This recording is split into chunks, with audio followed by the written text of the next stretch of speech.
live segment of Abela by Choice. Can you hear me? Hello, can everyone hear me? If you can hear me, please can you say you can hear me? We can hear you. Okay, I can go ahead right now. Okay.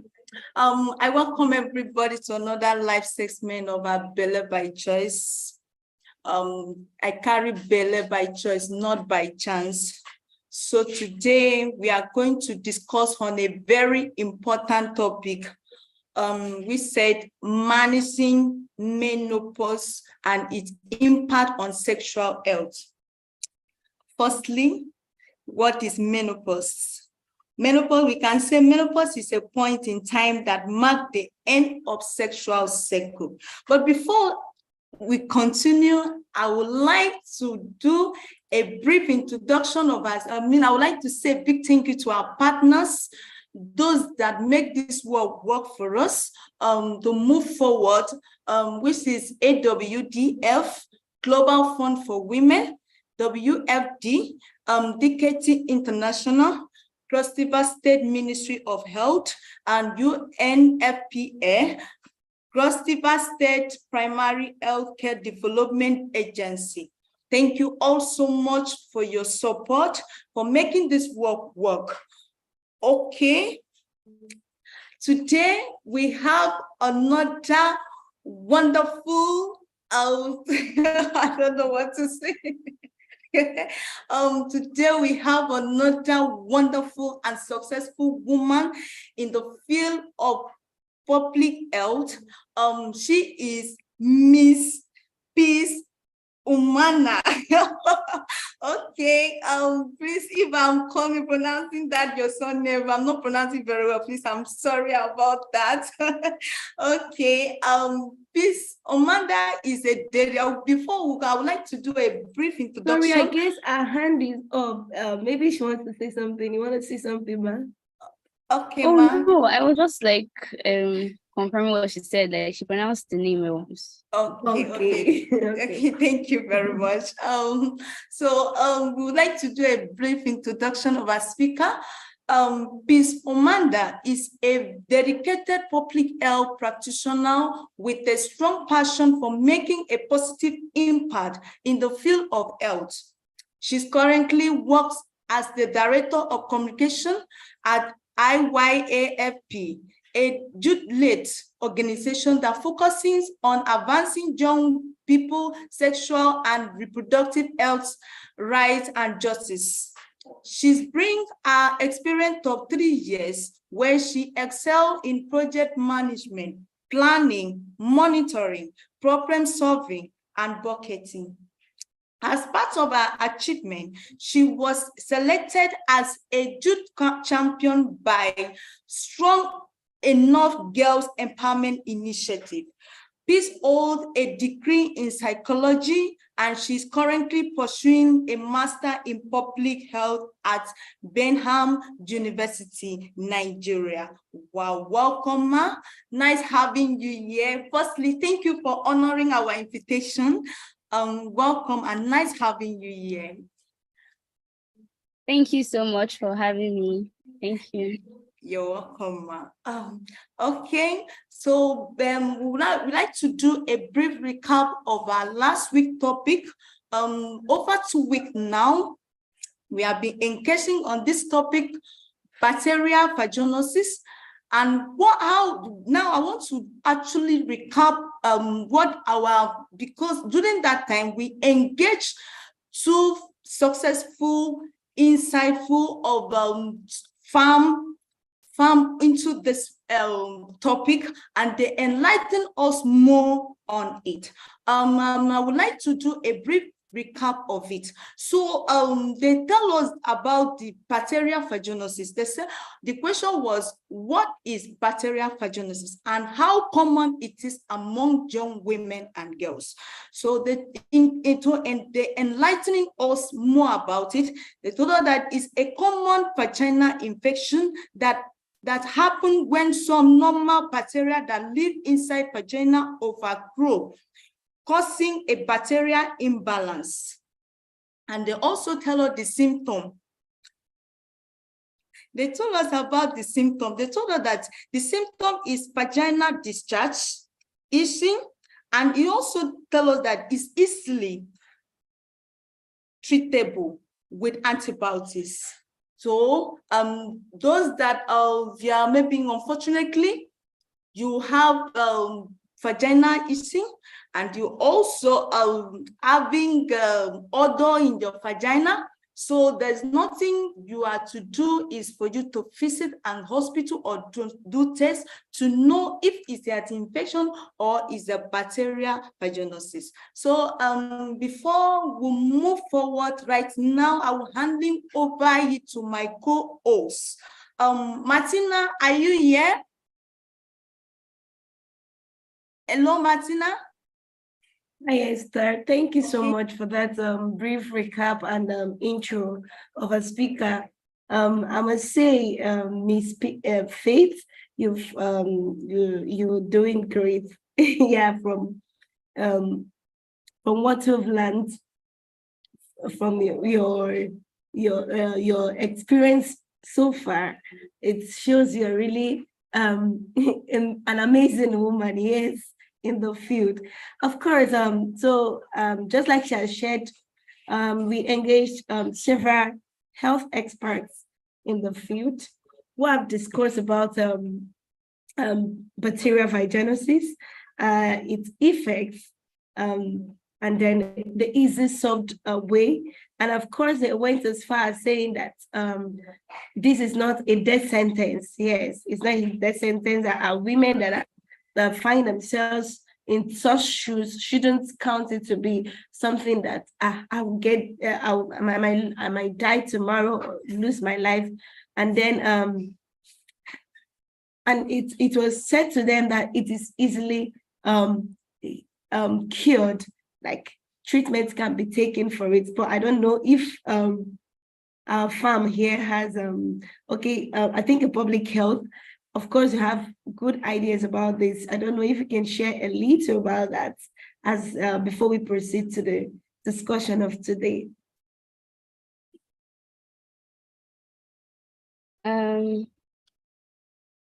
Thank you so much, Martina. So I'll just say that first of all, thank you for having me. I'm so privileged to be here, and thank you for reaching out.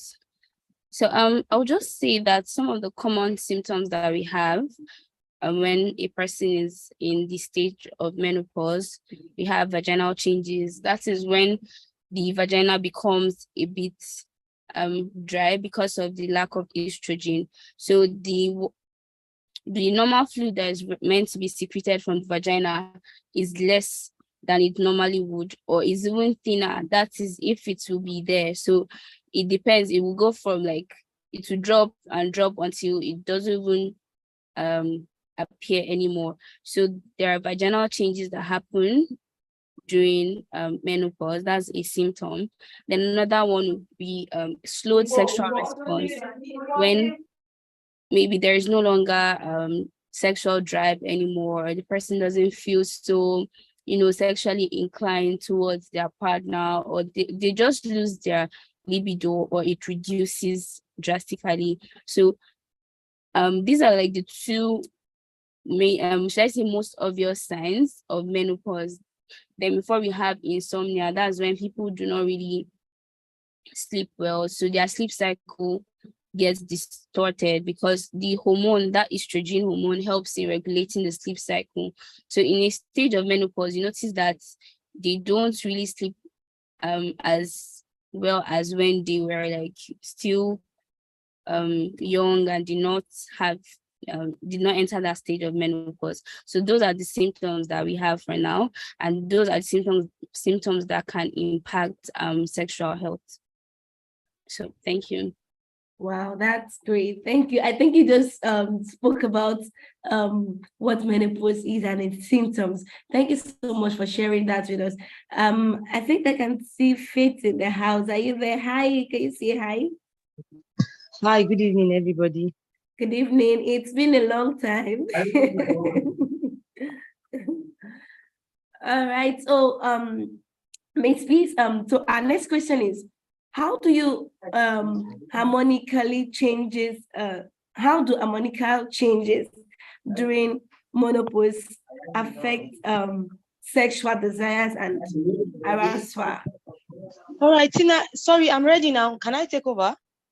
All right, then take over, take over. All right, thank you so much. Hi, fam, please, good evening. We are so glad to have you on our call this evening. Thank you so much for having me. All right. You are so beautiful that I just have to add that. It seems we just keep bringing beautiful people on our call. Thank you so much. Thank you. All right. So our next question is this. How does hormonal changes during menopause affect sexual desire and arousal? How does hormonal changes during, you mentioned how it affects our hormones and the sexual drive and stuff like that. Now, how does it affect our sexual female sexual drive and arousal as their hormone changes, and how does those hormones change basically? Okay, so the hormones that we have that are responsible for, should I say, sexual desire and arousal, we have like estrogen, we have progesterone, and we have other hormones, but these are the two main hormones, and estrogen is like the main driver of sexual desires and arousal. So when menopause occurs, the hormone estrogen drops, the estrogen levels in the body drops, and this affects the way we, should I say, the way we perceive things around us. So there is a part of our brain that tells us when it's time to, should I say, when it's time to eat, or when we feel aroused and things like that. And the part of the brain, that part of the brain is called the hypothalamus. And the hypothalamus secretes what is known as serotonin. So you see that hormone serotonin, estrogen helps to break it down. So estrogen is the one that's responsible for turning that serotonin into, should I say, nice hormones, or into the nice way that we feel, into getting to know our partner and all of that. So when estrogen levels drop, that hormone cannot be broken down, and it just stays there. And when something is just in one place, you see that someone can be a bit irritable or a bit not interested. That's because of the effect of lack of estrogen. So estrogen really affects sexual desire through that method, because it cannot break down serotonin. And when it doesn't break down that hormone, there will be a lot of stress, there will be a lot of transfer of aggression, and you cannot really function in a nice and loving way when someone is always aggressive and pissed off, that kind of thing. So yes, that's how it affects sexual desire and arousal during menopause. Excellent. This menopause stage in women is something that we don't really discuss. It's almost like they forget that those people are also women.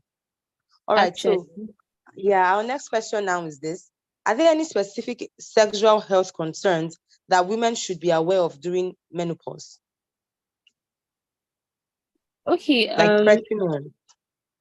Okay, like before menopause. Okay, during menopause, right? Yes, please. One of the should I say, sexual health concerns that I can say women should be concerned about would be weight gain. Because estrogen plays a very, very functional role in the bodies of women. And this hormone also helps in digestion and things like that. So when that hormone is no longer there, you'd see that maybe the body tends to just slack or relax, and then they tend to not burn fat. So I'll say one of the things that we should be aware of as women, or even as as women, and even as people experiencing menopause, is to be aware of weight gain. Since that hormone is no longer there, we have to be careful of what we eat. We have to watch the things that we consume. We cannot just consume any random processed food and like the way we did before, because now our body has changed. So we cannot just eat the way we did before, so that we do not gain excess weight. And then another thing that we should also be aware of is that when we get to this point of our lives, like when we get to that menopause life or menopause stage of life, we should understand that it is part of the stages of life. So we should not feel like, oh, we're no longer attractive, because I understand that when a person reaches menopause and those hormones drop, they feel like, oh, they're no longer attracted to their partner, or they don't even feel attractive themselves. So as women is to be self-aware that it is only a phase of life and everyone will definitely reach there. So when we get there, we should continually tell ourselves that we are beautiful and we are still hot, we are still sexy, and it doesn't matter whether you're in menopause or not, you are still beautiful. So just taking that extra step and preparing your mind ahead of it would be something that everyone should actually have in mind. So, yeah. Oh, great. Thank you so much for that. All these health concerns are a big deal. Okay, so let me just digress and mention my mom. Every day she's obsessing about her weight since she got into menopause. Oh, my stomach is this. Oh, my body is that. So it's a real life issue. Thank you so much for that very insightful contribution. Now, our next question is this. What are some effective strategies to manage vaginal dryness and discomfort during menopause? Okay, so thank you for this question. Some of the effective strategies can be using a lubricant.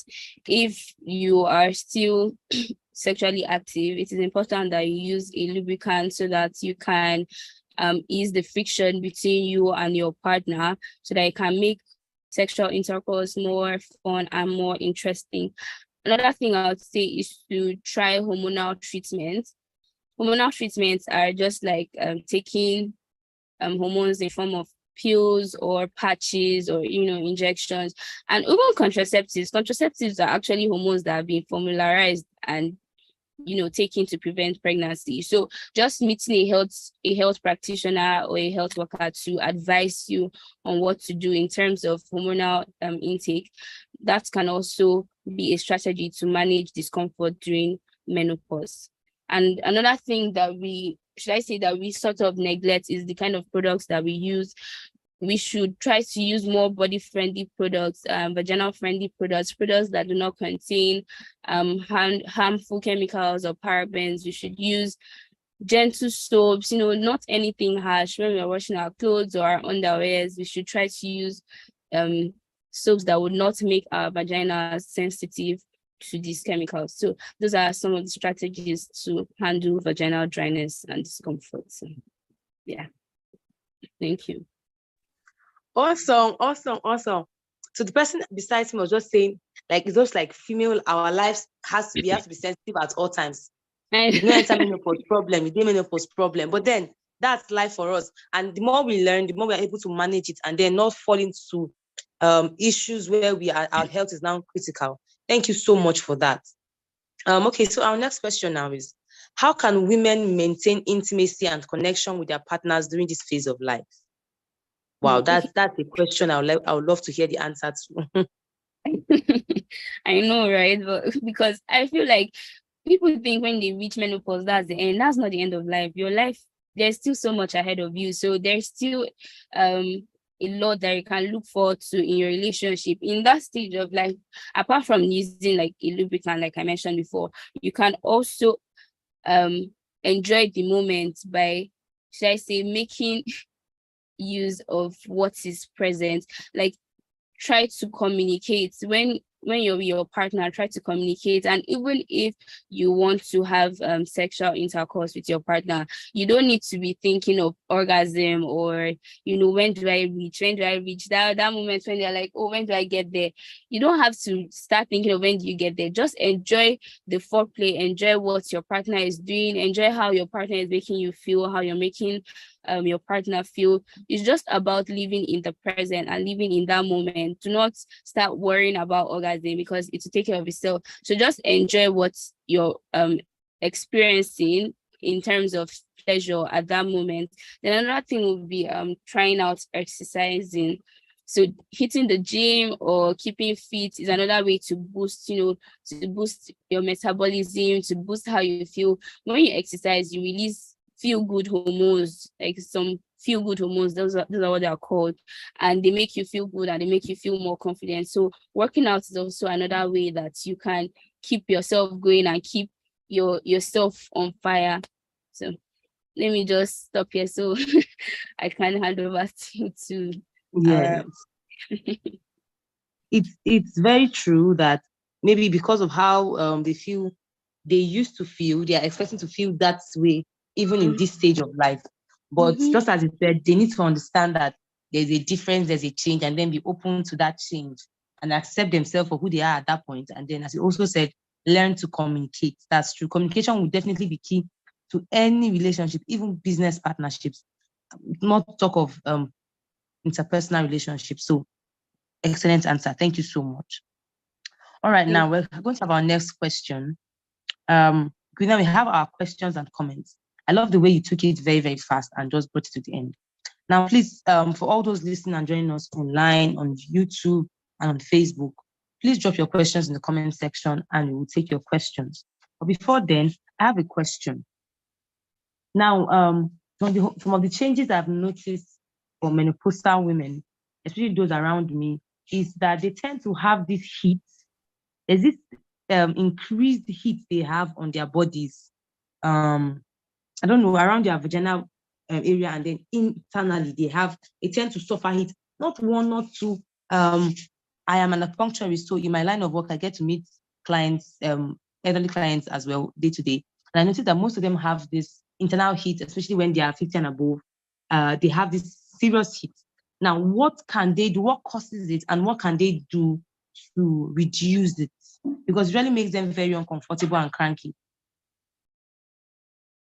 Yes, I can relate. My mom also has episodes where she just, she's just so hot, and then one moment she's already being so upset with Sweating and everybody. sweating. Yeah. Yeah. So I even know one of my aunties, she always carries a fan in her bag because she's always hot. So I think it's part of should I say it's part of the package in menopause. It comes in menopause, and it's caused when there are no estrogen levels in the body, because estrogen helps to manage the body temperature. There's a lot that estrogen does, and we don't want to go into that scientific part, but there is something it does in regulating body temperature. So when it is not there, the brain now tries to regulate that body temperature by making the body hot. And when the body is hot, you begin to sweat, and sweating helps to cool down the body temperature. So it's sort of like a mechanism where the body tries to balance itself. So that's why they have those hot flashes. If estrogen was there, it would have been more, balanced. You just be hot a little, but now that is no more there, the brain is trying to send a signal that, oh, the body is hot. Let us let us cool it down. And in that process of cooling it down, it produces hot flashes. If you notice, when you sweat, you tend to cool down. So when they get that hot flash, they sweat and then they cool down. What they can do to help is to try to avoid too much exposure to heat. Maybe try to stay in cool areas. I know in Nigeria it might not be as easy because of our environment, but the times that we can, just try to stay in a place that is cool or has a fan or an air conditioning, and stay hydrated. Drink plenty water, cold water. That would help in metabolism and all.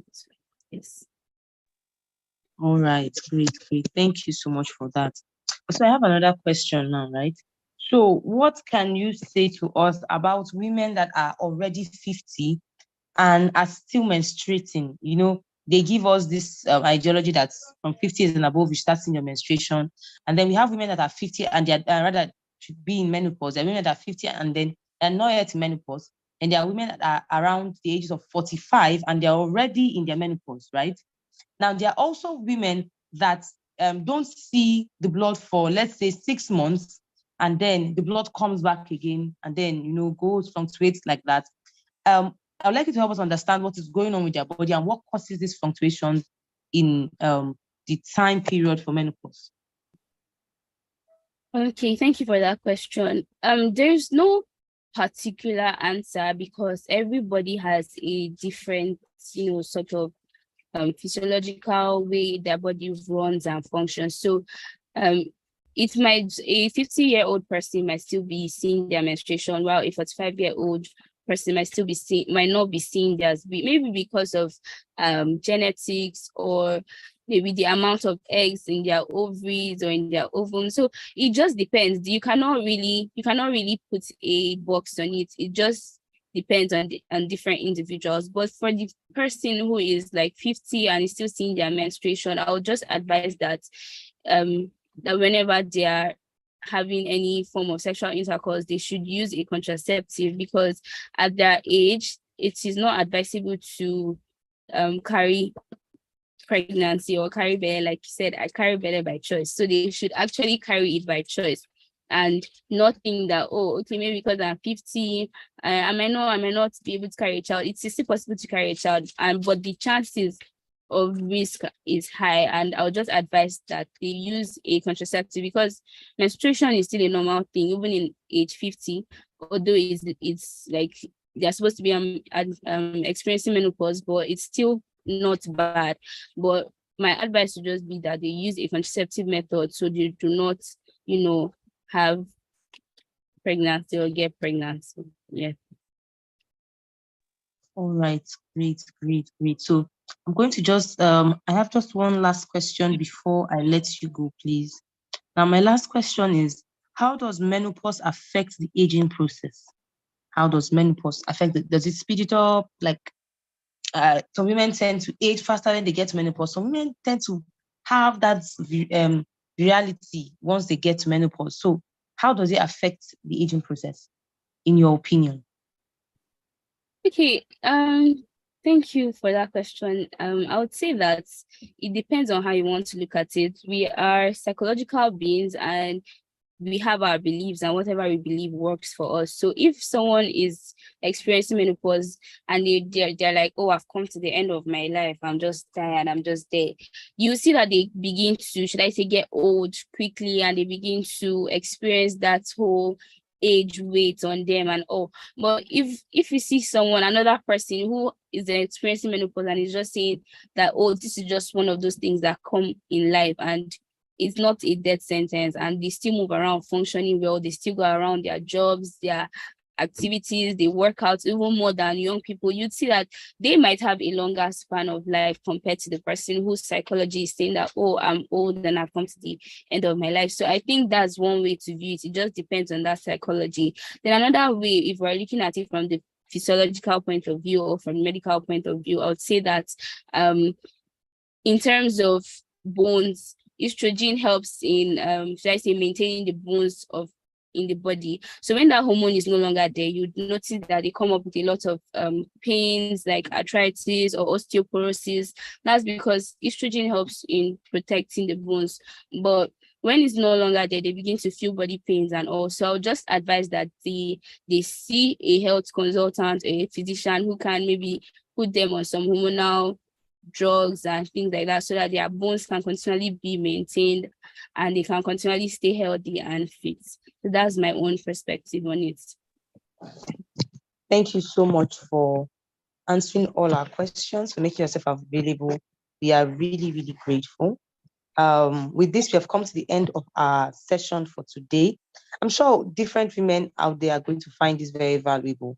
I would encourage all our listeners and those who are watching on YouTube to please share this video with everyone they know, every menopausal woman or women getting into menopause, to help them manage that stage of life effectively and then have the best of life. Thank you so much, Peace, for your insightful contributions to our session today. We hope to have you some other time on our call. Thank you so much. All right, as we Thank you close so for much today, for having me. It was thank you so much. All right, so as we close for today, would like to let you know that we have various numbers you can call, a call center where you can call to reach out to our expert counselors on your sexual and reproductive health issues and get expert counseling that would help you. You can call the numbers on your screen right now, and you can also check out on African Girls Empowerment Network website, where you can find all information relating to what we do. Now, every Thursday, we bring to you Belle by Choice by 5 p.m., a platform where we talk about the sexual and reproductive health and rights of women. If you have any questions regarding this, I would love you to please drop it in the comment section for us on any of our handles. We'll pick your questions and we'll find time to treat it on our channel. Thank you so much for listening today. Also, we have walk-in centers, physical centers where you can meet physical counselors all across Calabar State. Ensure if you're in and around that environment, to walk into those places and get counseling that you need. Here we carry Bele by choice and not by chance. For joining us today, and we will see you next week, Thursday. Thank you. Bye, Esther. Bye. Good Bye, evening. Steve. Bye. Thank you so much. Bye, Thank you. Martina. Bye. Bye. Thank Peace, you. peace. Bye. Thank you very much, ma. Thank you. Yeah.